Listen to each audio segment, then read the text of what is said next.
ಸದಾಶಿವಸಮಾರಂಭಾಂ ಶಂಕರಾಚಾರ್ಯಮಧ್ಯಮಾಂ ಅಸ್ಮದಾಚಾರ್ಯಪರ್ಯಂತಾಂ ವಂದೇ ಗುರುಪರಂಪರಾಂ. ಶ್ರುತಿಸ್ಮೃತಿ ಈಶ್ವರೋ ಗುರುರಾತ್ಮೇತಿ ಮೂರ್ತಿಭೇದ ವಿಭಾಗಿನೇ ವ್ಯೋಮವದ್ವ್ಯಾಪ್ತದೇಹಾಯ ದಕ್ಷಿಣಾಮೂರ್ತಯೇ ನಮಃ. ಮೂಕಂ ಕರೋತಿ ವಾಚಾಲಂ ಪಂಗುಂ ಲಂಘಯತೆ ಗಿರಿಂ ಯತ್ಕೃಪಾತಮಹಂ ವಂದೇ ಪರಮಾನಂದಸಾಗರಂ. ಓಂ ಸಹನಾ ಭವತು ಸಹನೌ ಭುನಕ್ತು ಸಹ ವೀರ್ಯಂ ಕರವಾವಹೈ ತೇಜಸ್ವಿನಾವಧೀತಮಸ್ತು ಮಾ ವಿದ್ವಿಷಾವಹೈ. ಓಂ ಶಾಂತಿ ಶಾಂತಿ ಶಾಂತಿ. ಆತ್ಮಾನಂ ಚೇತ್ ವಿಜಾನೀಯಾತ್ ಅಯಂ ಅಸ್ಮೀತಿ ಪುರುಷಃ ಕಿಮಿಚ್ಛನ್ ಕಸ್ಯ ಕಾಮಾಯ ಶರೀರಂ ಮನುಸಂಜ್ವರೇ.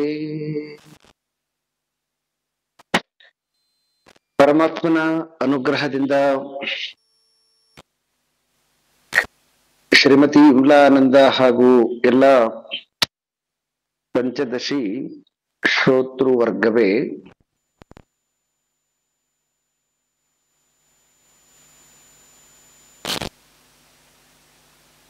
ಪಂಚದಶಿ ತೃಪ್ತಿ ದೀಪ ಪ್ರಕರಣ ಶ್ರುತಿ ಮತ್ತು ಸ್ಮೃತಿ ಉಪನಿಷತ್ತುಗಳು ಮತ್ತು ಭಗವದ್ಗೀತೆ ಈ ವಿಪರೀತ ಭಾವನೆಯನ್ನ ಹೇಗೆ ನಿವಾರಣೆ ಮಾಡಲಿಕ್ಕೆ ಅನುಕೂಲಕರವಾಗ್ತವೆ ಅನ್ನುವಂತಹದ್ದನ್ನ ನಾವು ಇಂದಿನ ಉಪನ್ಯಾಸದಲ್ಲಿ ಬೃಹದಾರಣ್ಯಕ ಉಪನಿಷತ್ತಿನ ಮಂತ್ರವಾದ ಯಾವ ಬ್ರಾಹ್ಮಣ ಆ ಪ್ರಜ್ಞೆಯನ್ನ ತಿಳಿದುಕೊಂಡು ಆತ್ಮನನ್ನ ತಿಳಿದುಕೊಂಡು ಆ ಆತ್ಮನಲ್ಲಿ ಮನಸ್ಸನ್ನ ನಿಲ್ಲಿಸ್ಲಿಕ್ಕೆ ನಿರಂತರವಾಗಿ ಹೇಗೆ ಅವನು ಅಭ್ಯಾಸವನ್ನ ಮಾಡ್ತಾನೆ ಮತ್ತು ಅಭ್ಯಾಸ ಆತ್ಮ ಅಂತಂದ್ರೆ ಶಬ್ದದಿಂದ ಹೇಳಿರ್ತಕ್ಕಂತಹದ್ದನ್ನ ಆತ್ಮ ಅಂದ್ರೆ ಏನು ಅನ್ನುವಂತಹದ್ದನ್ನ ಅದಕ್ಕ ಅನುಕೂಲಕರವಾಗಿರ್ತಕ್ಕಂತಹ ಮುಂಡಕ ಉಪನಿಷತ್ತಿನ ಮಂತ್ರವನ್ನ ತೆಗೆದುಕೊಂಡು ಆಚಾರ್ಯ ಶಂಕರರು ಈ ನಿರ್ಗುಣ ಬ್ರಹ್ಮ ಉಪಾಸನೆಯನ್ನ ಹೇಗೆ ಮಾಡಬೇಕು ಅನ್ನುವಂತಹದ್ದನ್ನ ಸೊ ಯಾವುದು ಸಾಕ್ಷಿಯಾಗಿ ಸರ್ವ ಇಂದ್ರಿಯಗಳಿಗೆ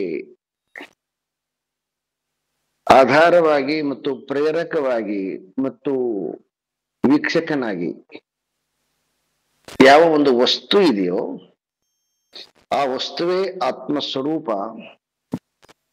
ಆ ಆತ್ಮಸ್ವರೂಪದಲ್ಲಿ ನಾವು ಅಭ್ಯಾಸವನ್ನ ಮಾಡ್ತಾ ಹೋದ್ವಂತಂದ್ರೆ ಆ ಅಭ್ಯಾಸದ ಬಲದಿಂದ ಸಂಸ್ಕಾರಗಳು ತಮ್ಮ ಶಕ್ತಿಯನ್ನ ಕಳೆದುಕೊಂಡು, ಯಾಕಂದ್ರೆ ಸಂಸ್ಕಾರಗಳೇ ನಾವು ಅಂತ ಅನ್ಕೊಂಡದ್ರಿಂದನೇ ಸಂಸ್ಕಾರಗಳು ಬಲಿಷ್ಠವಾಗ್ತವೆ. ಸಂಸ್ಕಾರಗಳು ನಾನಲ್ಲ, ಸಂಸ್ಕಾರಗಳನ್ನ ನೋಡುವಂತಹ ಸಾಕ್ಷಿ ಪುರುಷ ನಾನು ಅನ್ನುವಂತಹ ಪರಿಷತ್ತಿನ ಆಧಾರದ ಮೇಲೆ ಆ ನಿರ್ಗುಣ ಉಪಾಸನೆಯನ್ನ ಯಾರು ಮಾಡ್ತಾರೆ ಆ ಮಾಡುವ ಬಲದಿಂದ ಅವನಲ್ಲಿ ಈ ವಿಪರೀತ ಭಾವನೆ ಕಡಿಮೆಯಾಗತ್ತೆ ಅನ್ನುವಂತಹದ್ದು ಉಪನಿಷತ್ತಿನ ತಾತ್ಪರ್ಯ. ಯಾರಿಗೆ ಈ ನಿರ್ಗುಣ ಬ್ರಹ್ಮ ಉಪಾಸನೆಯನ್ನ ಮಾಡ್ಲಿಕ್ಕೆ ಅನಧಿಕಾರಿಯಾಗಿರ್ತಾನೋ, ಸೊ ಅಂತಹ ಅನಧಿಕಾರಿಯನ್ನ ಸಗುಣ ಉಪಾಸನೆ ಅಂತ ಕರೆದು, ಆ ಸಗುಣ ಉಪಾಸನೆಯನ್ನ ಮಾಡೋದ್ರಿಂದನೂ ಕೂಡ ಅವನು ಈ ವಿಪರೀತ ಭಾವನೆಯನ್ನ ಕಳೆದುಕೊಳ್ತಾನೆ ಅಂತ. ಎರಡನೇದು.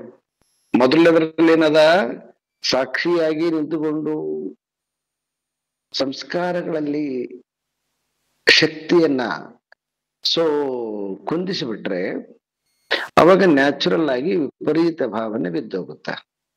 ಆದ್ರೆ ಇಲ್ಲಿ ಅನನ್ಯಾಶ್ಚಿಂತ ಎಂತೋ ಮಾಂ ಈ ಜನಾಹ ಪರಿ ಉಪಾಸತೆ ಅಂತ ಮಂತ್ರ ಏನಿದೆಯೋ, ಈ ಮಂತ್ರವನ್ನ ತೆಗೆದುಕೊಂಡು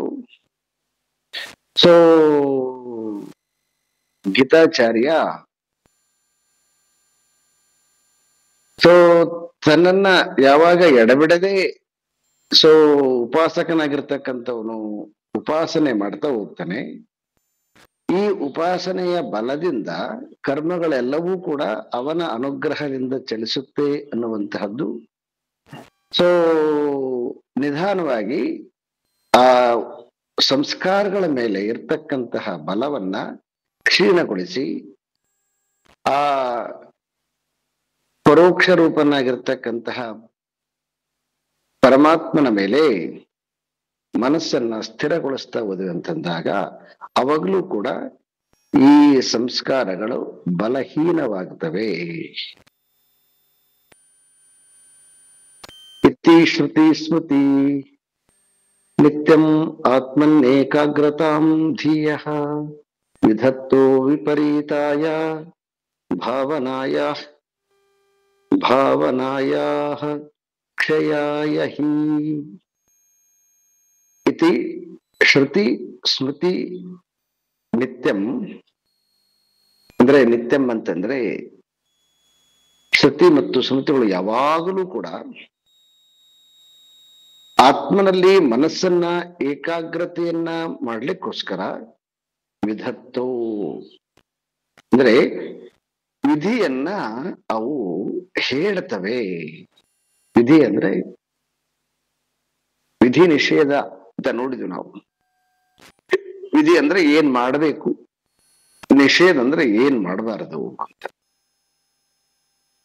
ಯಾವಾಗ ಈ ವಿಧಿಯನ್ನ ಅನುಸರಿಸಿ ಸಾಧಕನಾಗಿರ್ತಕ್ಕಂಥವನು ಸಗುಣ ಉಪಾಸನೆಯನ್ನಾದ್ರೂ ಧೀರನಾಗಿರ್ತಕ್ಕಂಥವನು ನಿರ್ಗುಣ ಉಪಾಸನೆಯನ್ನಾದ್ರೂ ಮಾಡ್ತಾ ಹೋದಂತಂದ್ರೆ ಭಾವನಾಯ ಕ್ಷಯಾಯ, ಈ ಭಾವರೂಪದಲ್ಲಿ ಇರುವಂತಹ ಏನು ಸಂಸ್ಕಾರಗಳಿದಾವ ಆ ಭಾವರೂಪ ಸಂಸ್ಕಾರಗಳು ನಿಧಾನವಾಗಿ ಕ್ಷಯವಾಗ್ತವೆ ಅನ್ನುವಂತಹದ್ದನ್ನ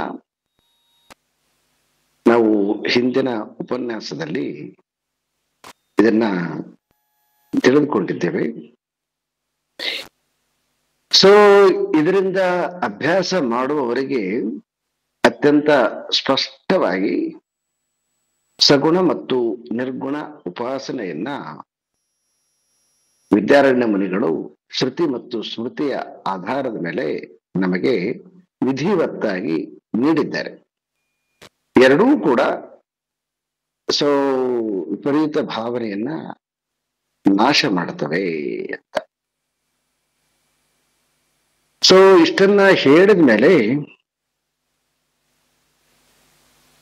ಇನ್ನು ಇದನ್ನ ಏನ್ ಮಾಡಿದ್ರು ಅವರು, ವಿಜ್ಞಾನ ಸ್ತರದಲ್ಲಿ ಅಂದ್ರೆ ಬುದ್ಧಿಯಿಂದ ಅಭ್ಯಾಸವನ್ನ ಹೇಗೆ ಮಾಡಬೇಕು ಅನ್ನುವಂತಹದ್ದನ್ನ ತಿಳಿಸಿದ್ರು. ಬುದ್ಧಿಯಿಂದ ಅಭ್ಯಾಸ ಮಾಡುವಾಗ ಆ ಬುದ್ಧಿಗಿಂತಲೂ ಅತೀತವಾಗಿರ್ತಕ್ಕಂತಹ ಯಾವುದು ನಮ್ಮ ಸಬ್ಕಾನ್ಶಿಯಸ್ ಅಂತ ಕರಿತೀವಿ, ಆ ಸಬ್ಕಾನ್ಶಿಯಸ್ ಅಲ್ಲಿ ಇರ್ತಕ್ಕಂತಹ ಸಂಸ್ಕಾರಗಳು ಮನಸ್ಸಿನಲ್ಲಿ ಹೇಗೆ ಮತ್ತಷ್ಟು ವಿಪರೀತವಾಗಿ ನಮ್ಮ ಚಿತ್ತವನ್ನ ಚಾಂಚಲ್ಯಗೊಳಿಸ್ತವೆ ಅನ್ನೋದಕ್ಕೆ ಬಹಳ ಬ್ಯೂಟಿಫುಲ್ ಆಗಿರ್ತಕ್ಕಂತಹ ಶ್ಲೋಕ. It is A pure psychological part ಅನ್ನ ಇಲ್ಲಿ ವಿದ್ಯಾರಣ್ಯ ಮುನಿಗಳು ನಮಗೆ ಈ 110ನೇ ಶ್ಲೋಕ, ಇಟ್ ಇಸ್ ವೆರಿ ಇಂಪಾರ್ಟೆಂಟ್ ಶ್ಲೋಕ. ಯಾವಾಗಲೂ ಕೂಡ ಇದನ್ನ ನಾವು ನೆನಪಿನಲ್ಲಿ ಇಟ್ಕೊಳ್ಬೇಕಾಗಿರ್ತಕ್ಕಂತಹ ಶ್ಲೋಕ. ಯದ್ಯಥಾ ವರ್ತತೆ ತಸ್ಯ ತತ್ವಂ ಹಿತ್ವಾನ್ಯಥಾ ತ್ವಧೀಹಿ ವಿಪರೀತ ಭಾವನಾ ಸ್ಯಾತ್ ಪಿತ್ರಾದಾವರಿ ಧೀರ್ ಯಥಾ.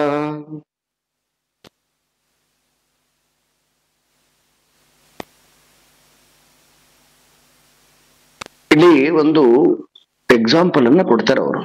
ಎಕ್ಸಾಂಪಲ್ ಅಂತಂದ್ರೆ ಹೊರಗಿನ ಎಕ್ಸಾಂಪಲ್ ಅಲ್ಲ, ನಮ್ಮ ಮನಸ್ಸಿನಲ್ಲಿರ್ತಕ್ಕಂತಹ ಎಕ್ಸಾಂಪಲ್. ಏನಂತಂದ್ರೆ ಯಾವಾಗಲೂ ಕೂಡ ಈ ಮನುಷ್ಯನ ಸ್ವಭಾವ, ಯಾಕಂತಂದ್ರೆ ಅನೇಕ ಜನ್ಮಗಳಿಂದ ಈ ಮಾಡಿಕೊಂಡು ಬಂದಿರತಕ್ಕಂತಹ ಸಂಸ್ಕಾರ, ಈ ಏನು ಶಾಸ್ತ್ರ ನಮಗೆ ವಿಧಿವತ್ತಾಗಿ ತಿಳಿಸ್ತದೆ, ಆ ವಿಧಿವತ್ತಾಗಿ ತಿಳಿಸುವಂತಹದನ್ನ ತಪ್ಪಾಗಿ ಅರ್ಥೈಸುವಂತಹ ಒಂದು ಗುಣವನ್ನ ಹೊಂದಿದೆ ಅಂತಾರ.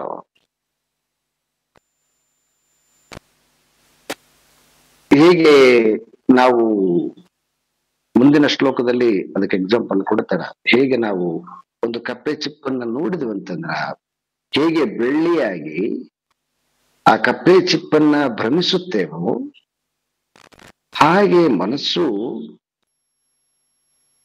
ಯಾವುದು ಸತ್ಯವಲ್ಲವೋ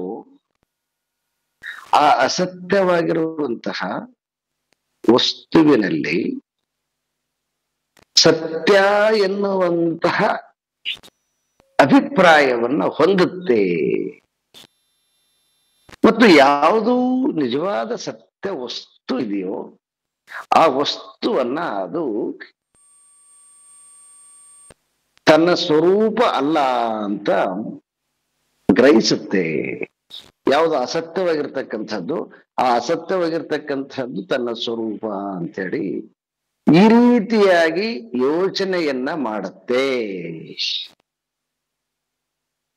ಇದಕ್ಕೆ ಒಂದು ಕೆಳಗಡೆಗೆ ಒಂದು ಅನುಭವವನ್ನು ಕೊಟ್ಟಿದ್ದಾರೆ.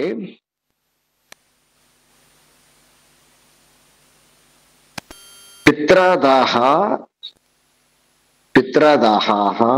ಅಂದ್ರೆ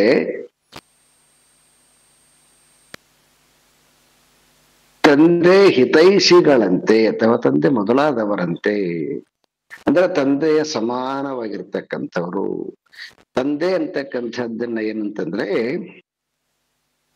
ಸೊ ನಿಜವಾಗಿ ನಮಗೆ ಉತ್ತಮವಾಗಿರ್ತಕ್ಕಂಥದ್ದನ್ನ ಬೋಧಿಸುವಂತವರು, ಸತ್ಯವನ್ನ ತಿಳಿಸುವಂತವರು ತಂದೆ. ತಂದೆ ಜನ್ಮ ಕೊಟ್ಟದಕ್ಕನ್ನು ತಂದೆ ಅಂತ ಕರಿತೀವಿ, ಗುರುವಿಗೂ ಕೂಡ ತಂದೆ ಅಂತ ಕರಿತೀವಿ, ದೇವರಿಗೂ ಕೂಡ ತಂದೆ. ಬಸವಣ್ಣವರು ತಂದೆ ನೀನು ತಾಯಿ ನೀನು ಅಂತ ಪ್ರಯೋಗ. ಅರಿಹಿ ಧೀರ್ ಯಥ ಅಂತ ನಾವು ಅಂದ್ರೆ ಈ ಮನಸ್ಸು ಏನ್ ಮಾಡುತ್ತೆ ಅಂತಂದ್ರೆ ತಂದೆಯನ್ನ ವೈರಿಯನ್ನಾಗಿ ನೋಡ್ತದೆ. ತಂದೆಯನ್ನ ಏನ್ ಮಾಡುತ್ತದು ವೈರಿಯನ್ನಾಗಿ ನೋಡ್ತದೆ. ಇದು ಎಲ್ಲಿ ಡಿಫೆಕ್ಟ್ ಅಂತಂದ್ರೆ ಈ ಮನೋಸ್ತರದಲ್ಲಿ ಆಗ್ತಕ್ಕಂತಹ ಒಂದು ಡಿಫೆಕ್ಟ್ ಅದು. ಹೀಗೆ ಇದು ಅಂತಂದ್ರೆ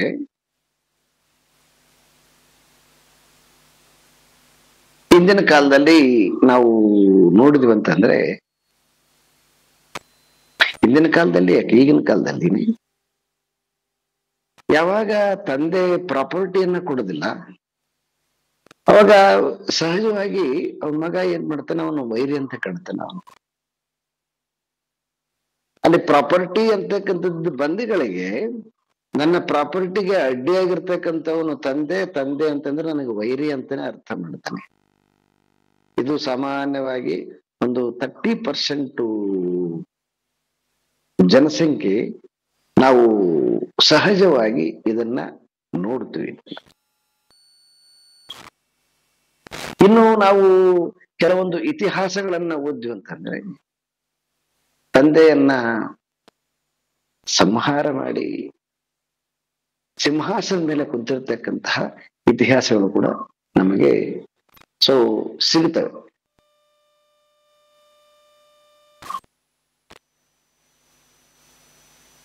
ಇದೊಂದು ಸ್ವಲ್ಪ ಅವರು ಕಾಂಟ್ರವರ್ಸಿಯಾಗಿ ಹೇಳಿದ್ದಾರೆ. ಅಂದ್ರೆ ಇದರ ಅರ್ಥ ಏನಂತಂದ್ರೆ,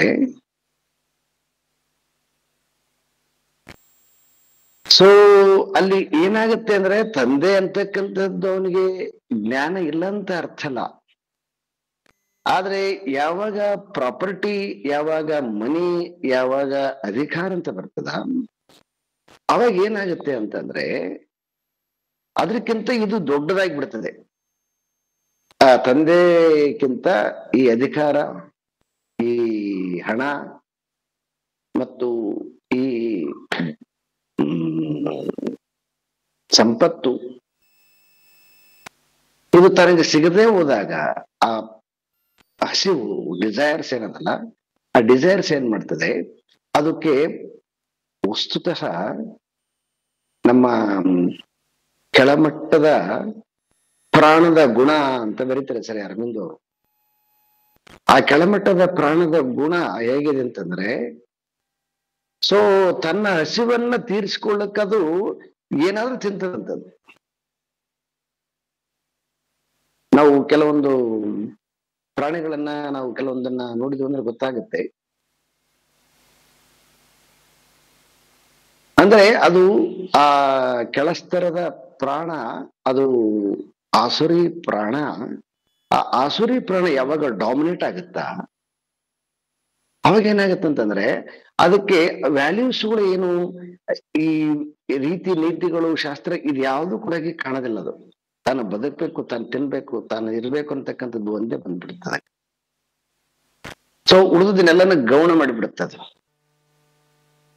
ಹಾಗೆ ಈ ಪ್ರತಿಯೊಬ್ಬ ಈ ಸತ್ಸಂಗದಲ್ಲಿ ಚಲಿಸುವಾಗ ಯಾವಾಗಲೂ ಕೂಡ ನಮಗೆ ನಮ್ಮ ಇಡೀ ಜೀವನ, ನಮ್ಮ ದೇಹದ ಮೇಲೆ ಮತ್ತು ನಾವು ಜಗತ್ತಿನ ಮೇಲೆ ನಮ್ಮ ಸಂಸ್ಕಾರಗಳು ಅತ್ಯಂತ ಬಲಿಷ್ಠವಾಗಿರುವಾಗ ಈ ಆತ್ಮನ ಮೇಲೆ ಮನಸ್ಸನ್ನು ನಿಲ್ಲಿಸುವಂತಹದ್ದು ದುಸ್ಸಾಧ್ಯವಾಗಿಬಿಡ್ತದ. ಏನ್ ಬರ್ತದೆ ಅಂತಂದ್ರೆ, ಈಗ ತುಂಬಾ ಜನ ನಾವು ನೋಡ್ತಿರ್ತೀವಿ, ಬಹಳ ಶ್ರದ್ಧೆಯಿಂದ ಸಗುಣ ಉಪಾಸನೆಯನ್ನ ಮಾಡ್ತಿರ್ತಾರ, ಮೂರ್ತಿ ಧ್ಯಾನ ಮಾಡ್ತಿರ್ತಾರ. ಯಾವಾಗ ಅವ್ರಿಗೆ ಯಾವ್ದಾದ್ರು ಒಂದು ಬಲವಾಗಿರ್ತಕ್ಕಂಥದ್ದು ಕಾಯಿಲೆ ಬಂದ್ಬಿಡ್ತು, ಇಲ್ಲ ಏನಾದ್ರೂ ತಮ್ಮ ಆತ್ಮೀಯರು ತಮ್ಮ ಜೊತೆಲಿರ್ತಕ್ಕಂಥವ್ರನ್ನ ಕಳ್ಕೊಂಡು ಬಿಟ್ರು ಅಂತಂದಾಗ ಅಲ್ಲಿ ಎಷ್ಟು ವಿಚಿತ್ರ ಅಂತಂದ್ರೆ, ಆ ದೇವ್ರ ಮೇಲೆ ವಿಪರೀತವಾಗಿರ್ತಕ್ಕಂತಹ ಕೋಪ ಬಂದ್ಬಿಡ್ತದ. ದೇವ್ರು ಇಲ್ಲ, ನೀನಿಲ್ಲ, ನಿನ್ನ ಪೂಜೆ ಮಾಡಿದ್ದೇವೆ ಎಷ್ಟು ಅಂತ ಇನ್ನು ಕೆಲವೊಬ್ಬರಂತೂ ತೆಗೆದ್ಬಿಟ್ಟು ಹೊರಗಡೆ ಬಿಸಾಕಿ ಬಿಡ್ತಾರ ದೇವತೆಗಳನ್ನ, ಮೂರ್ತಿಗಳನ್ನ ಎಲ್ಲಾನು ಕೂಡ.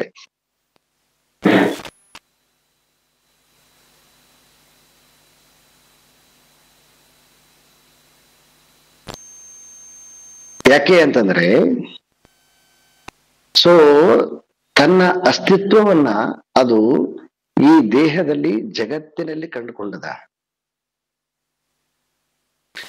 ಮತ್ತೆ ದೇಹದಲ್ಲಿ ಜಗತ್ತನ್ನ ಕಂಡುಕೊಂಡ್ಮೇಲೆ ಮತ್ತೆ ಇದರಲ್ಲಿ ಆನಂದವಾಗಿರ್ಬೇಕಲ್ವಾ? ಇಲ್ಲ, ಅದಕ್ಕೆ ಗೊತ್ತದ ಇದಕ್ಕಿಂತ ಮಿಗಿಲಾಗಿರ್ತಕ್ಕಂತಹದ್ದು ಪರಮಾತ್ಮ ಅಂತಕ್ಕಂಥದ್ದು ಗೊತ್ತದ. ಗೊತ್ತಿದ್ದು ಯಾವಾಗ ಅದು ವಿಕೃತಿಯನ್ನ ಪಡ್ಕೊಳ್ತದ, ಪ್ರಾಣದ ಸ್ತರಕ್ಕ ಮನಸ್ಸು ಕೆಳಗಡೆ ಇಳಿದು ಬಿಡ್ತದ, ಈ ಘಟನೆ ಆದಾಗ ಅದು ತನ್ನ ನಿಜ ಸ್ವರೂಪದಿಂದ ಅಭಿವ್ಯಕ್ತಿ ಆಗ್ತದೆ. ಇದು ಎಲ್ಲರಲ್ಲಿ ಇರ್ತಕ್ಕಂತಹ ಸ್ವಭಾವ.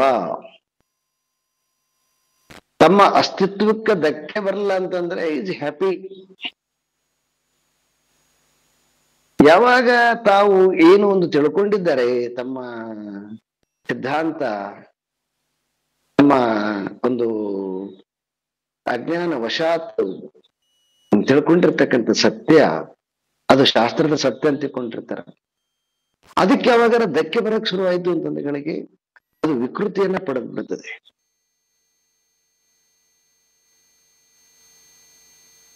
ಈಗ ಸಪೋಸ್ ನಿರ್ಗುಣ ಉಪಾಸನೆ, ಸಗುಣ ಉಪಾಸನೆ, ಸಗುಣ ಉಪಾಸನೆ ನಿರ್ಗುಣ ಉಪಾಸನೆ ಹೇಳಲಿಕ್ಕೆ ಎರಡು ಬೇರೆ ಬೇರೆ ಆದರೂ ಕೂಡ ಸಗುಣ ಉಪಾಸನೆಗೆ ನಿರ್ಗುಣ ಉಪಾಸನೆಗೆ ಯಾವುದೇ ರೀತಿಯಾಗಿರ್ತಕ್ಕಂತಹ ವ್ಯತ್ಯಾಸ ಇಲ್ಲ. ಯಾಕೆ ಅಂತಂದ್ರೆ ಆತ್ಮನೇ ಪರಮಾತ್ಮ, ಆತ್ಮನೇ ಪರಬ್ರಹ್ಮ ವಸ್ತು, ಆತ್ಮನೇ ನಾನು ಅಂತ ಸ್ಪಷ್ಟವಾಗಿ ಗೀತಾಚಾರ್ಯ ಅನೇಕ ಶ್ಲೋಕಗಳಲ್ಲಿ ಸ್ಪಷ್ಟವಾಗಿ ಹೇಳಿದ್ದಾನೆ. ಮತ್ತೆ ಆತ್ಮಧ್ಯಾನವನ್ನ ಮಾಡೋದು ಅಥವಾ ಕೃಷ್ಣನನ್ನ ಉಪಾಸನೆ ಮಾಡೋದು ಎರಡು ಬೇರೆ ಬೇರೆ ಹೆಂಗಾಗ್ತವೆ?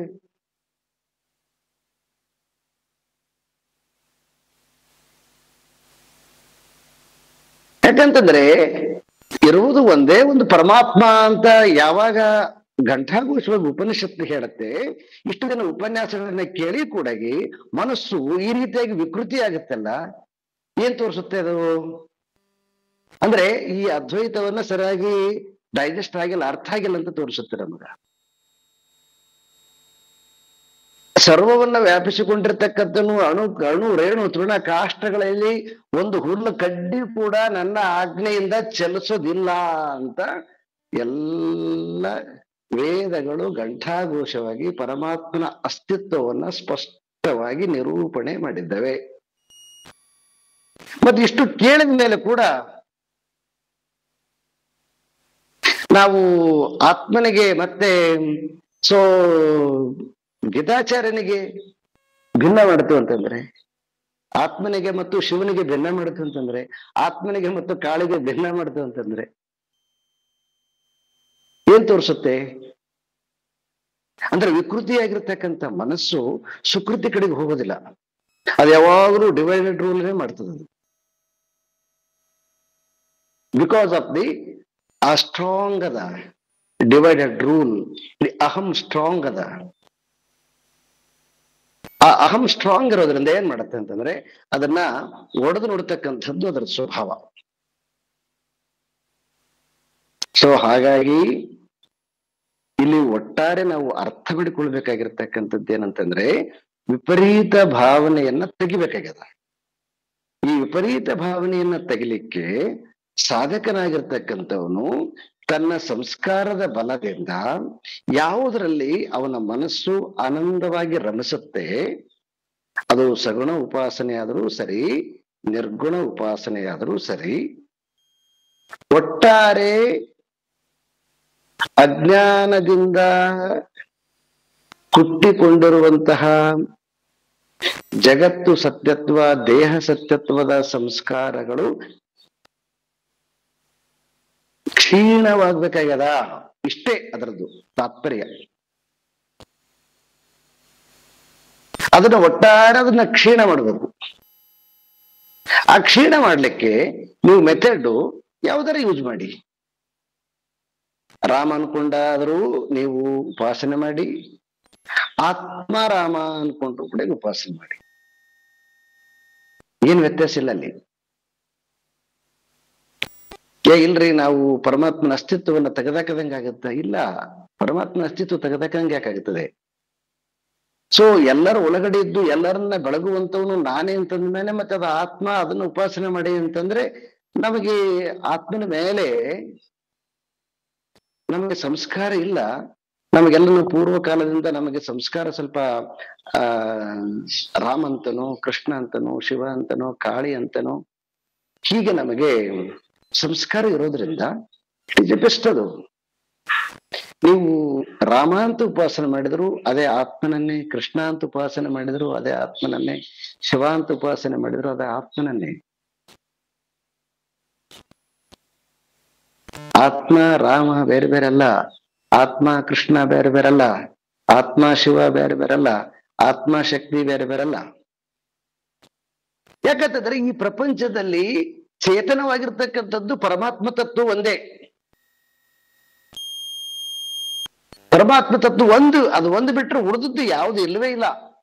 ಆಚಾರ್ಯ ಶಂಕರರು ಬಹಳ ಸ್ಪಷ್ಟವಾಗಿ ಭಾಷ್ಯದಲ್ಲಿ, ಅಧ್ಯಾಸ ಭಾಷ್ಯದಲ್ಲಿ ಸಂಪೂರ್ಣವಾಗಿ ಅದನ್ನು ಹೊಡೆದಾಕ್ಬಿಟ್ಟಿದ್ದಾರೆ. ನಾವಿನ್ನೂ ಆ ಅಧ್ಯಾಸ ಭಾಷೆಗೆ ಹೋಗಿಲ್ಲ, ಇಲ್ಲೇದಿವಲ್ವಾ. ಹಾಗಾಗಿ ಅವರ ಹೈಯೆಸ್ಟ್ ಕಾನ್ಸೆಪ್ಟ್ ಏನದ ಅದು ಇನ್ನು ನಾವು ಡೈಜೆಸ್ಟ್ ಮಾಡ್ಕೊಳ್ಬೇಕಾಗ್ಯದ, ಅರ್ಥ ಮಾಡ್ಕೊಳ್ಬೇಕಾಗ್ಯದ. ಅರ್ಥ ಮಾಡಿಕೊಂಡಾಗ ಅವಾಗ ಇವು ಎಲ್ಲವೂ ಕೂಡ ಏನ್ ತೋರಿಸುತ್ತೆ ಅಂತಂದ್ರೆ, ಇವು ಸಾಧಕನಿಗೆ ಅನುಕೂಲವಾಗಿರ್ತಕ್ಕಂತಹ ವಿಧಿಗಳು. ಸ್ವತಃ ತಾನೇ ಹೇಳಿದ್ದಾನೆ ಕೃಷ್ಣ ಗೀತೆ, ಭಗವದ್ಗೀತೆಯಲ್ಲಿ, ಓಂ ಇತಿ ಏಕಾಕ್ಷರಂ ಬ್ರಹ್ಮ ವ್ಯಾಹರನ್ ಮಾಂ ಅನುಸ್ಮರನ್. ಮತ್ತೆ ಓಂ ಅಂತಂದ್ರೆ ಏನು? ಆತ್ಮ. ಸರ್ವೇ ವೇದಾಹ ಯತ್ಪದಮಾಮನಂತಿ, ಕಠೋಪನಿಷತ್ತು ಮಂತ್ರ. ಎಲ್ಲಾ ವೇದಗಳು ಆ ಓಂಕಾರ ಸ್ವರೂಪನಾಗಿರ್ತಕ್ಕಂತಹ ಆತ್ಮನನ್ನ ತಿಳಿಸ್ಲಿಕ್ಕೆ ಹೊರಟಿದ್ದಾವೆ.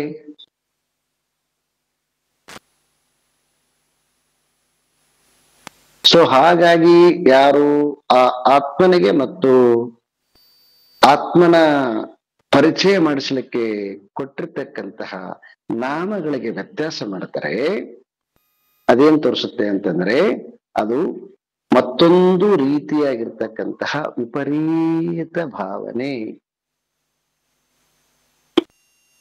ಆ ಭಾವನೆಯನ್ನ ತೆಗಿಬೇಕು. ಯಾಕಂತಂದ್ರೆ ನಮಗೆ ಯಾವಾಗಲೂ ಸಗುಣ ಉಪಾಸನೆಯಲ್ಲಿ ನಮ್ಮ ಮನಸ್ಸು ಇರೋದ್ರಿಂದ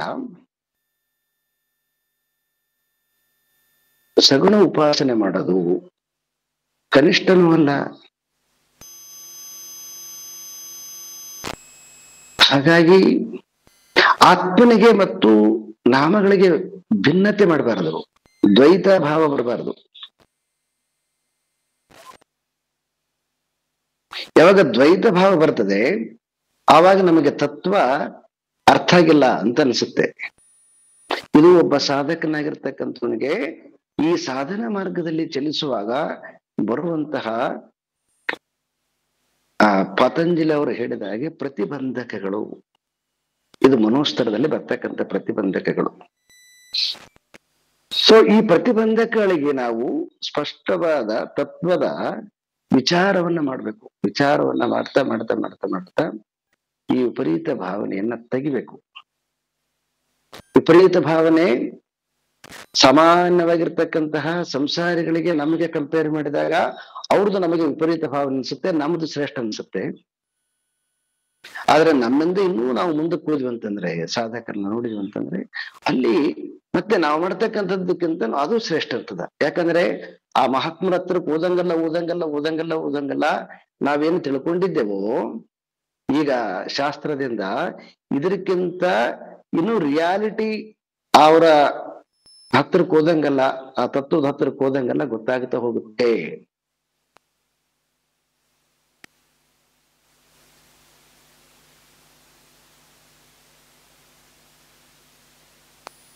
ಸೊ ಹಾಗಾಗಿ ನಾವು ಸಾಧನೆಯ ಹಂತದಲ್ಲಿ ಇದ್ದಾಗ ಈ ರೀತಿಯಾಗಿರ್ತಕ್ಕಂಥ ದ್ವಂದ್ವಗಳು ಬರ್ತವೆ. ಈ ದ್ವಂದ್ವಗಳು ನಮ್ಮ ಇನ್ನೊಂದು ರೀತಿಯಾಗಿರ್ತಕ್ಕಂತಹ ವಿಪರೀತ ಭಾವನೆಗಳು. ಇಂತಹ ಭಾವನೆಗಳು ಯಾವಾಗ ಬರ್ತವ ಆವಾಗ ನಾವು ಪುನಃ ಪುನಃ ಶಾಸ್ತ್ರದ ಮೊರೆ ಹೋಗಿ ಆ ಶಾಸ್ತ್ರವನ್ನ ಮತ್ತೆ ಮತ್ತೆ ಮತ್ತೆ ಅರ್ಥ ಮಾಡಿಕೊಂಡು ನಾವು ಮತ್ತೆ ಮತ್ತೆ ಮತ್ತೆ ಮತ್ತೆ ಈ ಬ್ರಹ್ಮಾಭ್ಯಾಸವನ್ನ ಮುಂದುವರಿಸ್ಬೇಕಾಗತ್ತೆ. ತಪ್ಪು ಅಭಿಪ್ರಾಯಗಳು ಪ್ರತಿಯೊಬ್ಬರಿಗೂ ಕೂಡ ಬರುವಂತಹದ್ದು ಸರ್ವೇ ಸಾಮಾನ್ಯ. ಕೆಲವೊಬ್ಬರಿಗೆ ಬರಬಹುದು, ಕೆಲವೊಬ್ಬರಿಗೆ ಬರದೇ ಇರಬಹುದು. ಆದ್ರೆ ಸಂದರ್ಭ ಬಂದಾಗ ಎಲ್ಲರಿಗೂ ಕೂಡ ಈ ರೀತಿಯಾಗಿರ್ತಕ್ಕಂತಹ ಒಂದು ದ್ವಂದ್ವತೆ ಬಂದೇ ಬರ್ತದ. ಈಗ ನಾವು ಈ ಭಗವದ್ಗೀತೆಯನ್ನ ಇದರಲ್ಲಿ ತುಂಬಾ ಜನ ಎಲ್ಲ ಭಗವದ್ಗೀತೆ ಕ್ಲಾಸಿಗೆ ಬರೋರಿದ್ದೀರಿ, ಇನ್ನು ಕೆಲವೊಬ್ಬರು ಬರೋದಿಲ್ಲ, ಯಾರು ಸ್ವಲ್ಪ ಜನ ಬರ್ಲಿಕ್ಕಿಲ್ಲ, ಎಲ್ಲರೂ ಸುಮಾರು ಭಗವದ್ಗೀತೆ ಕ್ಲಾಸಿಗೆ ಬರ್ತಾರೆ. ಸೊ ಭಗವದ್ಗೀತೆ ಕ್ಲಾಸಿಗೆ ಬಂದಾಗ 7ನೇ ಅಧ್ಯಾಯದಿಂದ ನಮಗೆ ಏನು ಭಕ್ತಿ ಯೋಗ ಶುರುವಾಗತ್ತೆ, ಆ ಪರಮಾತ್ಮನನ್ನ ಅರ್ಥ ಮಾಡಿಕೊಳ್ಳಕ್ಕೆ ಪರಮಾತ್ಮ ಅರ್ಥಾರ್ಥಿ ಜಿಜ್ಞಾಸು ಜ್ಞಾನಿ ಅಂತ 4 ಕೆಟಗರಿ ಮಾಡಿದ್ದಾನೆ. ಈ 4 ಕೆಟಗರಿ ಏನು? ಸಾಧಕರ ಭೇದಗಳು. ಸಾಮಾನ್ಯ ಸಾಧಕನ ಮನೋಸ್ಥಿತಿ ಹೇಗಿರ್ತದೆ, ಮತ್ತೆ ಸಾಮಾನ್ಯ ಸಾಧಕನಾಗಿದ್ದರೂ ಕೂಡ ಅವನಲ್ಲಿ ಅಚಲವಾಗಿರ್ತಕ್ಕಂತಹ ಶ್ರದ್ಧೆ ಇತ್ತಂದ್ರ ಸಾಮಾನ್ಯ ಸಾಧಕನು ಕೂಡ ಸಗುಣ ಉಪಾಸನೆಯಿಂದ ಹೇಗೆ ಅವನು ಪರಮಾತ್ಮನನ್ನ ಸಾಕ್ಷಾತ್ಕರಿಸಿಕೊಳ್ಳಬಹುದು.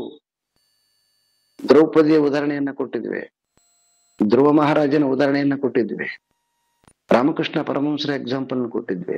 ಕೊನೆಗೆ ಯಾವುದು ನಾಮರೂಪಗಳಿಲ್ಲದೆ ಕೇವಲ ಆತ್ಮಸ್ವರೂಪ ಅಂತಕ್ಕಂತಹ ತನ್ನ ಸ್ಥಿತಿಯಲ್ಲಿ ತಾನಿರ್ತಕ್ಕಂತಹ ಜ್ಞಾನಿಗೆ ಕೂಡ ನಾವು ರಮಣ ಮಹರ್ಷಿಗಳ ಎಕ್ಸಾಂಪಲ್ ಕೊಟ್ಟಿದ್ವಿ. ಇಲ್ಲಿ ಭೇದ ಇದೇವ ನಮಗ ಉಪಾಸನಾ ಕ್ರಮದಲ್ಲಿ, ಆದ್ರೆ ಪರಮಾತ್ಮನಿಗೆ ಅದು ಯಾವುದು ಕೂಡ ಭೇದ ಇಲ್ಲ. ಎಲ್ಲರನ್ನೂ ಕೂಡ ಸುಕೃತಿನಃ ಅಂತ ಹೇಳಿದ್ದಾನೆ. ಸುಕೃತಿನಃ ಅಂತ ಹೇಳಿ ಕೊನೆಗೆ ಯಾರು ತನಗಿಷ್ಟ ಅಂತಂದ್ರೆ ಬಹುನಾಂ ಜನ್ಮ ನಾಮಂತೆ ಜ್ಞಾನವಾನ್ ಮಾನ್ ಪ್ರಪದ್ಯತೆ ವಾಸುದೇವ ಸರ್ವಮಿತಿ ಸ ಮಹಾತ್ಮ ಸ ದುರ್ಲಭ.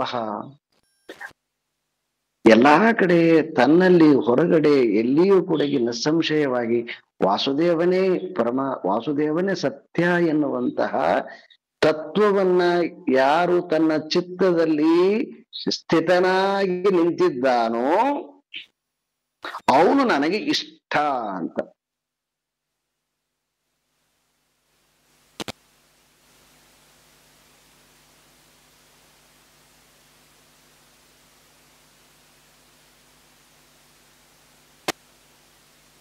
ನಮಗೆ ಉಪನಿಷತ್ತು ವಾಕ್ಯ ಅರ್ಥ ಆಗದೆ ಇದ್ದಾಗ ಅದನ್ನ ಸ್ವಲ್ಪ ಅರ್ಥ ಮಾಡ್ಲಿಕ್ಕೋಸ್ಕರ ಸಲುವಾಗಿ ವ್ಯಾಸ ಮಹರ್ಷಿಗಳು ಕೊಟ್ಟಿರ್ತಕ್ಕಂತಹ ಮಹತ್ವಕರವಾಗಿರ್ತಕ್ಕಂಥದ್ದು ಭಗವದ್ಗೀತೆ. ಸುಮಾರು ಕಡೆ ಇತಿ ಗುಹ್ಯತಮಂ ಅಂತ ಹೇಳ್ತಕ್ಕಂಥದ್ದು ಏನಂತಂದ್ರೆ ಉಪನಿಷತ್ತು ನೇರವಾಗಿ ಇರತಕ್ಕಂಥ ವಿಷಯ.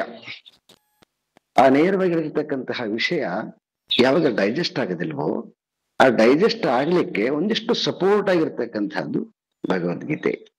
ಹಾಗಂತೇಳಿ ಭಗವದ್ಗೀತೆಯ ಸಬ್ಜೆಕ್ಟು ಸ್ವಲ್ಪ ಉಪನಿಷತ್ನಿಕ್ಕಿಂತ ಕಡಿಮೆ ಇದೆಯಾ ಅಂತಂದ್ರೆ ಇಲ್ಲ, ಕೆಲವೊಂದು ಉಪನಿಷತ್ನಿಕ್ಕಿಂತನೂ ಕೂಡ ಕಠಿಣವಾಗಿರ್ತಕ್ಕಂಥದ್ದಿದೆ.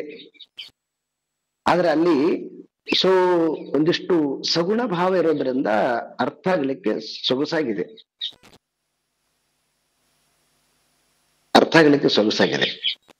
ಹಾಗಾಗಿ ನಾನು ಮೊದಲೇ ಹೇಳಿದೆ, ಈ ತೃಪ್ತಿ ದೀಪ ಪ್ರಕರಣ ಈಗ ಇಲ್ಲಿಂದ ಏನು ಟಾಪಿಕ್ ಅದ, ಈ ಟಾಪಿಕ್ ವಿಶೇಷವಾಗಿ ಒಬ್ಬ ಸಾಧಕನಾಗಿರ್ತಕ್ಕಂಥವನಿಗೆ ಸಾಧನೆಯ ಹಂತದಲ್ಲಿ ಬರುವಂತಹ ಅನೇಕ ಗೊಂದಲಗಳನ್ನ ನಿವಾರಿಸುವಂತಹ ಸ್ವತಃ ವಿದ್ಯಾರಣ್ಯ ಮುನಿಗಳು ತಮ್ಮ ಅನುಭವವನ್ನ ಇದರಲ್ಲಿ ಅತ್ಯಂತ ವ್ಯವಸ್ಥಿತವಾಗಿ ಪ್ರಸ್ತುತಪಡಿಸಿದ್ದಾರೆ. ಅದಕ್ಕೆ ಸಾಧಕನಾಗಿರ್ತಕ್ಕಂಥವ್ರಿಗೆ ಯಾವಾಗಲೂ ಕೂಡ ಈ ಮಹಾವಾಕ್ಯ ನಿರಂತರವಾಗಿ ತತ್ವ ಗಟ್ಟಿಯಾಗಿರ್ಬೇಕು. ಯಾವಾಗೆಲ್ಲ ಡೌಟ್ ಬರ್ತಾ ಹೋಗ್ತದೆ. ಆ ಡೌಟ್ ಬಂದಾಗ ಪುನಃ ಮತ್ತೆ ನಾವು ಅಲ್ಲಿಗೆ ಹೋಗೋದು, ಅಲ್ಲಿ ನಿಂತುಕೊಂಡು ಅದನ್ನ ಅವಗಾಹನೆ ಮಾಡೋದು, ಮತ್ತೆ ಪುನಃ ಬಂದು ಇಲ್ಲಿ ಅದನ್ನೇನ್ ಮಾಡೋದು, ಕರೆಕ್ಷನ್ ಮಾಡೋದು. ಹೀಗೆ ನಿರಂತರವಾಗಿ ನಾವು ಮೇಲೆ ಕೆಳಗೆ ಹಿಡಿತಿರ್ಬೇಕು. ಯಾಕಂದ್ರೆ ಶಾಸ್ತ್ರದಿಂದ ಚೆನ್ನಾಗಿ ತಿಳ್ಕೊಂಡಿದ್ದೀವಿ, ಬುದ್ಧಿ ವಿಜ್ಞಾನಮಯ ಕೋಶದಲ್ಲಿ ನಮ್ಗೆ ಯಾವುದೇ ರೀತಿಯಾಗಿರ್ತಕ್ಕಂಥ ಸಂಶಯ ಇರಂಗಿಲ್ಲ. ಆದ್ರೆ ಯಾವಾಗ ನಾವು ಕೆಳಗಡೆ ಇಳಿದ್ ಬಿಡ್ತೀವಿ ಅಂದ್ರೆ ಮನೋಸ್ತರ ಕೇಳಿದಾಗ ನ್ಯಾಚುರಲ್ ಆಗಿ ಮನಸ್ಸು ಡಾಮಿನೇಟ್ ಆಗಿರ್ತದ. ಆ ಮನಸ್ಸು ಎಲ್ಲವೂ ಕೂಡ ಸಬ್ ಕಾನ್ಸಿಯಸ್ ನಿಂದನೇ ಡೆವಲಪ್ ಆಗಿರ್ತಕ್ಕಂಥದ್ದು.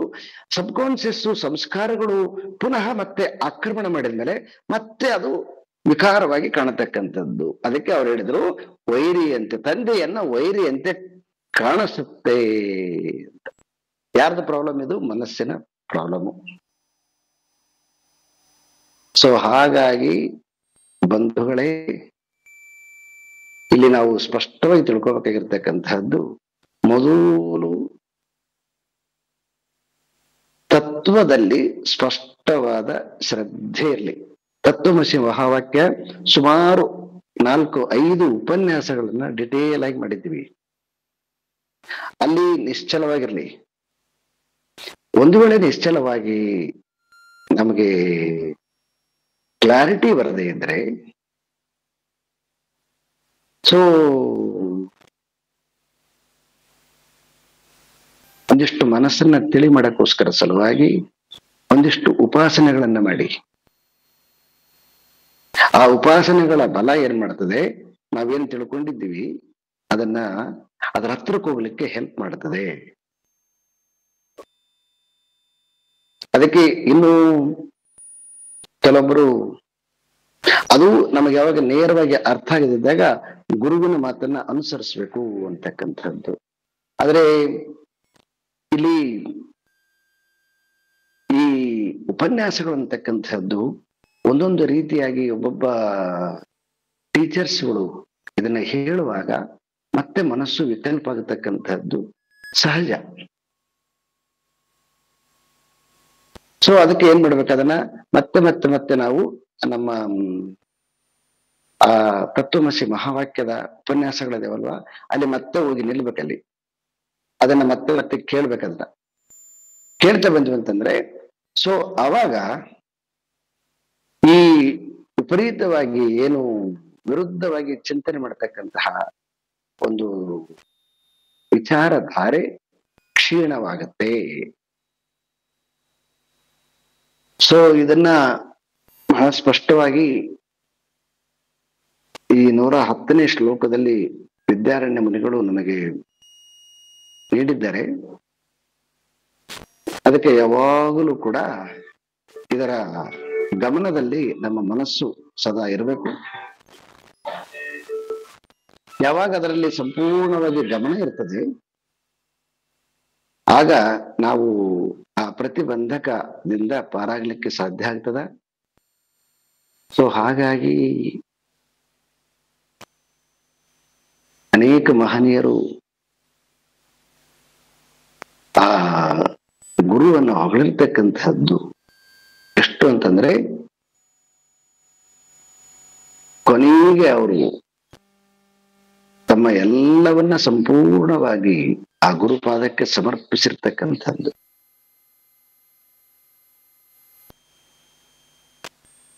ಆದ್ರೆ ಇಲ್ಲಿ ಒಂದು ಸಮಸ್ಯೆ ಆಗ್ತಕ್ಕಂಥದ್ದು ಏನಂತಂದ್ರೆ, ಸೊ ಈ ವಾಕ್ಯ ಗುರು ನಮಗೆ ಏನಂತಂದ್ರೆ ಶಿಕ್ಷಾ ಗುರು, ದೀಕ್ಷಾ ಗುರು, ಅಲ್ಲಿ ಏನ್ ಮಾಡ್ತಾರೆ ಅಂತಂದ್ರೆ, ಶಿಕ್ಷಾ ಗುರು, ದೀಕ್ಷಾ ಗುರು ಅಲ್ಲಿ ವಿಧಿವತ್ತಾಗಿರ್ತಕ್ಕಂತಹ ಅವರು ಅಭ್ಯಾಸಗಳನ್ನ ಹೇಳ್ತಾರೆ. ಈಗ ಶಿಕ್ಷಾ ಗುರು ಅಂತಂದ್ರೆ ಒಂದು ಮಗುಗೆ ತಂದೆ ತಾಯಿ ಅಥವಾ ಅವರ ಪೂರ್ವಜರು ಹೇಗೆ ಸೊ ದೇವಸ್ಥಾನಕ್ಕೆ ಹೋಗ್ಬೇಕು ಅಥವಾ ದೇವ್ರ ಮನೆಗೆ ಹೋಗ್ಬೇಕು, ಶುಚಿರ್ಭೂತರಾಗಿ ಹೆಂಗಿರ್ಬೇಕು, ಶುಚಿರ್ಭೂತರ ಆದ್ಮೇಲೆನೆ ದೇವಸ್ಥಾನದ ಒಳಗಡೆ ಹೋಗ್ಬೇಕು. ದೇವಸ್ಥಾನಕ್ಕೆ ಒಳಗಡೆ ಹೋದ್ಮೇಲೆ ಮತ್ತೆ ಅದಕ್ಕೊಂದಿಷ್ಟು ಶಾಸ್ತ್ರ ಕೊಟ್ಟಿದ್ದಾರೆ, ವಿಧಿವತ್ತಾಗಿರ್ತಕ್ಕಂಥ ಮಂತ್ರಗಳಿಂದ ಸೊ ಇಂದ್ರಿಯಗಳನ್ನ ಶುದ್ಧಿ ಮಾಡಬೇಕು. ಆ ಶುದ್ಧಿ ಮಾಡಿರ್ತಕ್ಕಂತಹ ಮನಸ್ಸಿನಿಂದ ಅವಾಗ ನಾವು ನಮಸ್ಕಾರವನ್ನು ಹಾಕ್ಬೇಕು. ನಮಸ್ಕಾರವನ್ನು ಹೆಂಗ್ ಹಾಕ್ಬೇಕು, ಮತ್ತೆ ನಮಸ್ಕಾರ ಹಾಕ್ಬೇಕಾದ್ರೆ ಪರಮಾತ್ಮನಿಗೆ ಪ್ರೀತಿಯಾಗಿರ್ತಕ್ಕಂಥದ್ದನ್ನ ಏನನ್ನ ಕೊಡ್ಬೇಕು. ಸೊ ಈ ತರ ಎಲ್ಲಾನು ಕೂಡಗಿ ಇದಕ್ಕೆ ಅಂತ ಕರಿತೀವಿ ಅಂತಂದ್ರೆ, ಇದಕ್ಕೆಲ್ಲನೂ ಕೂಡಗಿ ನಾವು ಶಿಕ್ಷಾ ಗುರು ಅಂತ ಕರಿತೀವಿ. ಆದ್ರೆ ನಮಗೆ ಕಲಿಸಿರ್ತಾರೆ ಅದನ್ನ ಚಿಕ್ಕವರಾಗಿರುವಾಗ. ಆ ಮನೆಯಲ್ಲಿ ಸಂಸ್ಕಾರ ಇತ್ತಂದ್ರೆ, ಸಂಸ್ಕಾರ ಇಲ್ಲದೆ ಇದ್ರೆ ಅವ್ರ ಪ್ರಶ್ನೆ ನಾವು ಮಾತಾಡೋದಿಲ್ಲ. ಇನ್ನು ದೀಕ್ಷಾ ಗುರು ಆಗಿರ್ತಕ್ಕಂಥವನು ಅವನು ಕೂಡ ಆ ದೀಕ್ಷೆಯನ್ನ ಕೊಡುವಾಗ ಒಂದು ವಿಧಿವತ್ತಾಗಿರ್ತಕ್ಕಂತಹ ನಿಯಮಗಳನ್ನ ಕೊಡ್ತಾನೆ. ಆ ನಿಯಮಗಳಿಂದನೇ ಅದನ್ನ ಪಾಲನೆ ಮಾಡ್ಬೇಕು, ಇಲ್ಲ ಅಂತಂದ್ರೆ ಅದು ಸಿದ್ಧಿ ಆಗೋದಿಲ್ಲ ಅಂತ ಹೇಳ್ಬಿಟ್ಟು. ಆದ್ರೆ ಈ ವಾಕ್ಯ ಗುರು, ಅಧ್ಯಾತ್ಮ ಗುರು ಅದಲ್ಲ, ಇಲ್ಲಿ ಏನದಂದ್ರೆ ಇಲ್ಲಿ ಫ್ರೀಡಮ್ ಅದ, ಇಲ್ಲಿ ವಿಧಿಗಳನ್ನ ಹೇಳೋದಿಲ್ಲ. ಇದು ಬಹಳ ಚೆನ್ನಾಗಿ ಅರ್ಥ ಮಾಡಿಕೊಡ್ರಿ. ಇಲ್ಲಿ ಪಾಠ ಮಾಡತಕ್ಕಂತಹ ವಾಕ್ಯ ಗುರು ವಿಧಿಗಳನ್ನ ಹೇಳೋದಿಲ್ಲ. ಯಾಕೆ ವಿಧಿಗಳನ್ನ ಹೇಳೋದಿಲ್ಲ ಅಂತಂದ್ರೆ, ವಿಧಿಗಳನ್ನ ಮಾಡುವಂತಹ ಸಾಮಾನ್ಯ ಮನುಸ್ಥಿತಿಯವರು ಅಲ್ಲ ವೇದಾಂತಕ್ಕೆ ಬರೋರು. ವೇದಾಂತಕ್ಕೆ ಬರೋರು ಅದನ್ನ ಕ್ರಾಸ್ ಮಾಡಿದ್ಮೇಲೆ ಬರೋರು. ಪರೀಕ್ಷೆ ಲೋಕಾನ್ ಕರ್ಮಚಿತಾನ್ ಬ್ರಾಹ್ಮಣ ಅಂತ ನಾವು ಮುಂಡಕ್ ಮಂತ್ರ ಹೇಳ್ತೀವಿ. ಅದನ್ನೆಲ್ಲ ಮಾಡಿ ಆದ್ಮೇಲೆ ಅದಕ್ಕಿಂತ ಅತೀತವಾಗಿರ್ತಕ್ಕಂತಹದ್ದನ್ನು ತಿಳಿದುಕೊಳ್ಬೇಕು ಅನ್ನುವಂತಹ ಅಪೇಕ್ಷೆಯನ್ನ ಉಳ್ಳಂತವನು ಇಲ್ಲಿ ಅಧಿಕಾರಿ. ಈ ಅಧಿಕಾರಿಗೆ ಶಿಕ್ಷಾ ಗುರುವಿನ ತರ, ದೀಕ್ಷಾ ಗುರುವಿನ ತರ ವಿಧಿಗಳನ್ನ ಹೇಳಕ್ ಬರೋದಿಲ್ಲ. ಹಾಗಾಗಿ ನೀವು ನನ್ನ ಉಪನ್ಯಾಸಗಳನ್ನ ಅಬ್ಸರ್ವ್ ಮಾಡಿ, ಸೊ ಎಲ್ಲಿ ಆಗ್ಲಿ ಕೂಡ ನೀವು ಸಂಸಾರದಲ್ಲಿ ಯಾವ ಧರ್ಮವನ್ನ ಪಾಲನೆ ಮಾಡಬೇಕು, ನೀವು ಮನೆಯಲ್ಲಿ ಯಾವ ಮೂರ್ತಿಗಳನ್ನ ಇಟ್ಟುಕೊಂಡಿದ್ದೀರಿ, ಹೇಗೆ ಪೂಜೆ ಮಾಡಿದ್ರಿ, ಹೇಗೆ ಜಪ ಮಾಡಿದ್ರಿ, ಹೇಗೆ ನೀವು ವ್ಯವಹಾರ ಮಾಡಿದ್ರಿ, ಮತ್ತೆ ಇದನ್ನ ಮಾಡ್ರಿ, ಇದನ್ನ ಮಾಡಬೇಡ್ರಿ, ಹೀಗೆ ನೀವು ಒಂದೇ ಒಂದು ವಾಕ್ಯವನ್ನು ತೋರಿಸ್ಬಿಡಿ ನನ್ನನ್ನೇ. ನನ್ನ ಕೆಲಸ ಅಲ್ಲದು.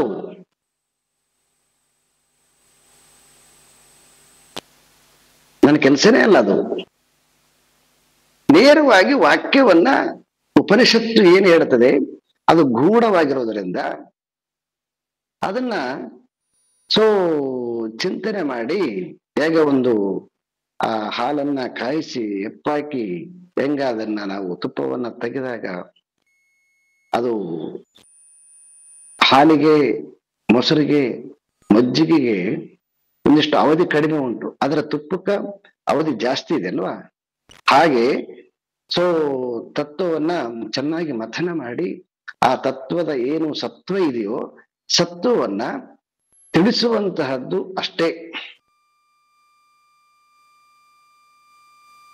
ಆ ಸತ್ವವನ್ನ ಹೆಂಗ ಪ್ರಾಕ್ಟೀಸ್ ಮಾಡ್ಬೇಕು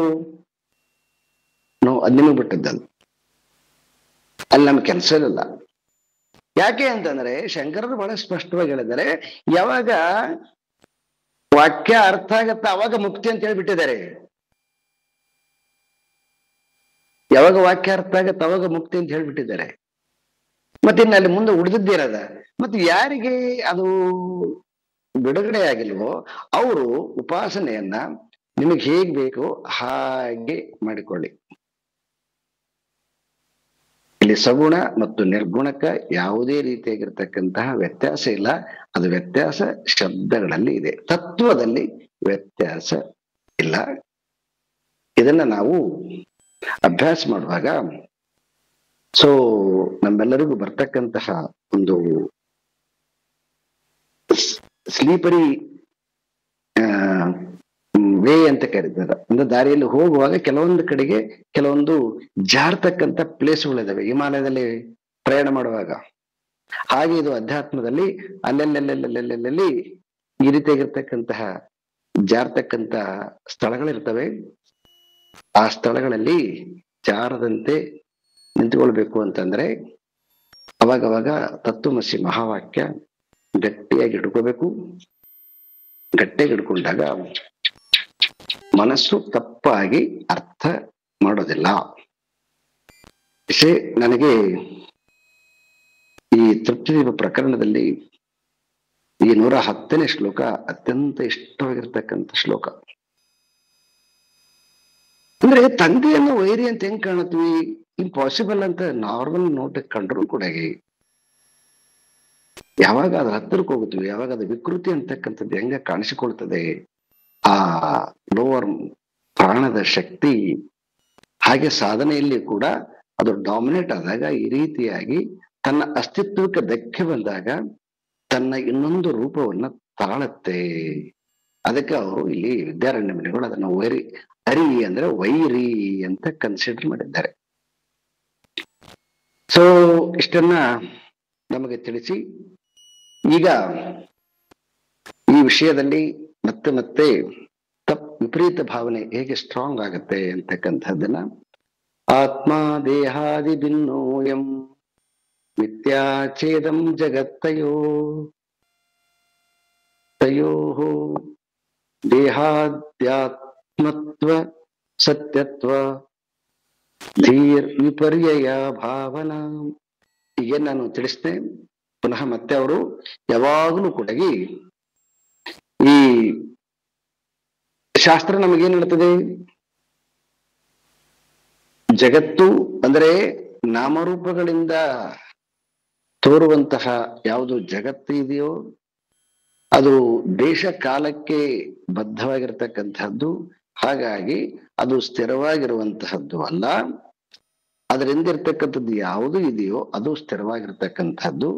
ಆದ್ರೆ ನಮಗೆ ಅಸ್ಥಿರವಾಗಿರುವಂತಹ ನಾಮರೂಪದಲ್ಲಿ ಮತ್ತೆ ಮತ್ತೆ ನಮಗೆ ಸತ್ಯತ್ವ ಬುದ್ಧಿ ಬರ್ತದೆ. ಇನ್ನು ಈ ದೇಹ ಅಂದ್ರೆ ಈಗೋ ಅಂತ ಏನಿದೆಯೋ ಇದು ನಮ್ದು ಸ್ಟ್ರಾಂಗ್ ಆಗಿರೋದ್ರಿಂದ ಹೆಂಗ ಸಂಸಾರ ಮಾಡಕ್ಕೆ ಜಗತ್ತು ಸ್ಟ್ರಾಂಗ್ ಆಗಿದೆ, ಹಾಗೆ ನನ್ನನ್ನ ನಾನು ಬದುಕಲಿಕ್ಕೆ ನನಗೆ ಈಗೋ ಸ್ಟ್ರಾಂಗ್ ಆಗಿದೆ. ಈ ಈಗೋ ಕೂಡ ತನ್ನ ಅಸ್ತಿತ್ವಕ್ಕೆ ಯಾವಾಗ ಧಕ್ಕೆ ಬರ್ತದ ಅವಾಗಲೂ ಕೂಡ ಅದೇನ್ ಮಾಡ್ತದೆ, ಸೊ ಏನೆಲ್ಲ ಕೇಳಿದ್ದೆವು ಅದನ್ನೆಲ್ಲನೂ ಕೂಡ ಮುಗಿಸಾಕ್ಬಿಟ್ಟು ಸೊ ವಿಕಾರವನ್ನ ತಾಳುತ್ತದೆ. ಅದಕ್ಕೆ ನಿಮ್ಗೆ ಒಂದು ಎಕ್ಸಾಂಪಲ್ ಕೊಡ್ತಾರೆ ನೋಡ್ರಿ, ಒಂದು ಮಂಗದ ಎಕ್ಸಾಂಪಲ್ ಕೊಡ್ತಾರೆ, ಬಹಳ ಬ್ಯೂಟಿಫುಲ್ ಆಗಿರ್ತಕ್ಕಂಥ. ಗೊತ್ತಿರದೆ ಸುಮ್ಮನೆ ಮತ್ತೊಮ್ಮೆ ನೆನಪು ಮಾಡ್ತೀನಿ. ಒಂದೇನ್ ಮಾಡ್ತಾನೆ ಅಂದ್ರೆ ಒಬ್ಬ ಆ ಮನೋ ಶಾಸ್ತ್ರಜ್ಞ ಕೋತಿ ಮಂಗವನ್ನ ಒಂದು ಹೂಜಿಯಲ್ಲಿ ಹಾಕ್ತಾನೆ. ಅದನ್ನ ದೊಡ್ಡದು ನೀರಿನ ಅದು ಖಾಲಿ ಹೂಜಿ, ಅದು ಮತ್ತೆ ಅದರ ಮಗು ಇರ್ತದೆ. ಏನ್ ಮಾಡ್ತಾನೆ ಅವನು, ನಿಧಾನವಾಗಿ ಆ ಹೂಜಿಯಲ್ಲಿ ನೀರನ್ನ ಸಪ್ಲೈ ಮಾಡ್ತಾ ಹೋಗ್ತಾನೆ. ನೀರನ್ನ ಕೊಡ್ತಾ ಹೋದಂಗೆಲ್ಲ ನಿಧಾನವಾಗಿ ಯಾಕಂದ್ರೆ ಇದು ತಾಯಿ ದೊಡ್ಡದಿರ್ತದ, ಅದ್ರದ್ದು ಮಗು ಚಿಕ್ಕದಾಗಿರ್ತದ. ಅದು ಏನ್ ಮಾಡುತ್ತಂತಂದ್ರೆ ಆ ನೀರು ಜಾಸ್ತಿ ಬರ್ತಾ ನಿಧಾನವಾಗಿ ಆ ತಾಯಿ ಮಂಗ ತನ್ನ ಮಗುವನ್ನ ಸೊ ಮೇಲೆ ಎತ್ಕೊಂತ ಬರ್ತದ, ಭುಜದ ಮೇಲೆ ಇಟ್ಕೊಳ್ತದ. ಮತ್ತೆ ಯಾವಾಗ ಭುಜದ ಹತ್ರ ಬಂತಂದ್ರೆ ತಲೆ ಮೇಲೆ ಇಟ್ಕೊಂತದ. ಯಾವಾಗ ತಾನು ಮುಳುಗಷ್ಟು ನೀರು ಬರಕ್ ಶುರುವಾಯ್ತು ಅಂತಂದ್ರೆ ಏನ್ ಮಾಡ್ಬಿಡ್ತದ, ಅದು ಕೊನೆಗೆ ಆ ಮಗುವನ್ನ ಕಲ್ಲು ಹಾಕ್ಬಿಟ್ಟು ತಾನು ನಿಂತ್ಕೊಂಡ್ಬಿಡ್ತದ. ಹಾಗೆ ಈಗ ನಮಗೆ ಈ ತತ್ವಮಸಿ ಮಹಾವಾಕ್ಯ ಅಂತಕ್ಕಂಥದ್ದು ನಮ್ಮ ಒಳಗಡೆಗೆ ಈ ಸಬ್ ಕಾನ್ಶಿಯಸ್ ಅಲ್ಲಿ ಬೆಳೆದಿರ್ತಕ್ಕಂಥ ತಾಯಿ ಅದು ನಮ್ಮನ್ನ ಲೀಡ್ ಮಾಡ್ತಕ್ಕಂಥದ್ದು. ಈಗ ಪುಣ್ಯವಶಾತ್ ಈ ತತ್ವವನ್ನ ಈಗ ಚಿಕ್ಕದ ಮಗುನ್ ತರ ಈಗ ಇಲ್ಲಿ ಸ್ಥಾಪನೆ ಮಾಡಿದ್ದೀವಿ. ಅದನ್ನ ಇಷ್ಟಪಡ್ತದೆ ಮನಸ್ಸು. ಆದ್ರೆ ಯಾವಾಗ ತನ್ನ ಅಸ್ತಿತ್ವಕ್ಕೆ ಧಕ್ಕೆ ಬರಕ್ ಶುರುವಾಗ್ಬಿಡ್ತದೆ ಅದನ್ನು ಕೂಡ ಬಿಸಾಕ್ಬಿಡ್ತದೆ. ಇದು ಈ ಸಂಸಾರ ಸತ್ಯ ಮತ್ತು ನನ್ನ ಈಗೂ ಸತ್ಯ ಅನ್ನುವಂತಹ ಈ ಎರಡು ವಿಷಯಗಳು ಬಹಳ ಬಲಿಷ್ಠವಾಗಿ ನಮ್ಮಲ್ಲಿ ಇವೆ. ಇದು ವಿಪರೀತ ಭಾವನೆ. ತತ್ವಭಾವನೆಯ ನಶ್ಯೇತ್ ಸಾತೋ ದೇಹಾತಿರಿಕ್ತತಾಂ ಆತ್ಮನೋ ಭಾವಯೇ ತದ್ವನ್ ಮಿಥ್ಯಾತ್ವಂ ಜಗತೋ ನಿಶಂ. ಜಗತಃ ಅನಿಶಂ ಅಂದ್ರೆ ಯಾವಾಗಲೂ ಕೂಡ ಈ ವಿಪರೀತ ಭಾವನೆ ಕಳ್ಕೊಳ್ಳೋಕ್ಕೋಸ್ಕರ ಸಲುವಾಗಿ ಆ ಸತ್ತು ಚಿತ್ತು ಆನಂದ ಸ್ವರೂಪನಾಗಿರ್ತಕ್ಕಂತಹ ಪರಮಾತ್ಮನ ತತ್ವವನ್ನ ಯಾವಾಗಲೂ ಕೂಡ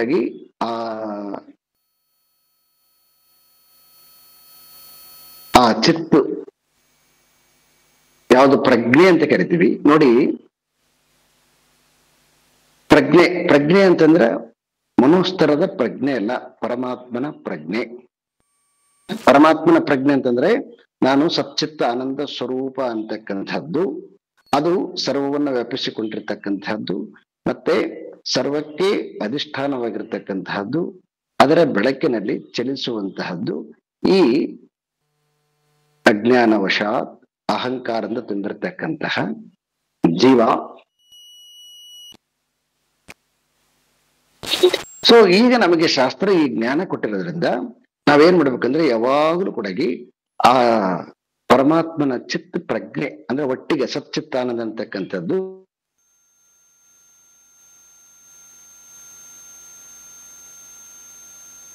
ಅಂತ ಯೂಸ್ ಮಾಡಿದೆ. ಅದು ಪ್ರಜ್ಞೆ.